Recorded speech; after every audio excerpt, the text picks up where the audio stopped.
ఏడా ఎప్పుడు ప్రచారానికి కూడా ఎవ్వరు వస్తలేరు. అయినా గిప్పుడేం ఎలక్షన్లు అని మీరు పరిచయం అవుతుండ్రా. ఈ ఎలక్షన్లు ఉన్నాయి కానీ పోటీ లేని ఎలక్షన్లు. దానికి ఎంత పెద్ద హడావి నడుస్తుందో మీరే చూడండి. రాజ్యసభ ఎలక్షన్ల గురించి మా సావిత్రి చెప్పింది. మొన్న చెప్పుకున్నాం కదా, అంబర్పేట హనుమంతన్న సుధారాణి మేడం కుర్చీలు కాలైతే మళ్ళా ఎలక్షన్లు పెడుతుండ్రని. గులాబీ పార్టీ వాళ్ళ తరపున ధర్మపురి సీనన్న, లక్ష్మీకాంతరావు సార్ నిలబడుతుండ్రు. ఇవాళ నామినేషన్లు కూడా వేసిండ్రు. తెలంగాణలో కడమ పార్టీలకు ఎంపీని గెలిపించుకునే ఎమ్మెల్యేల బలం లేదు కాబట్టి ఇంకెవ్వరు పోటీలా నిలవలేదు. అంటే ఈ ఇద్దరు అంబాసిడర్ కారెక్కి పార్లమెంట్లో దిగుతారన్నట్టు.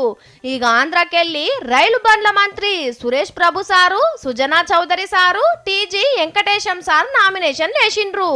జగనన్న పార్టీ తరపున విజయసాయి రెడ్డి సారు పార్లమెంట్లో అడుగు పెట్టబోతుండు.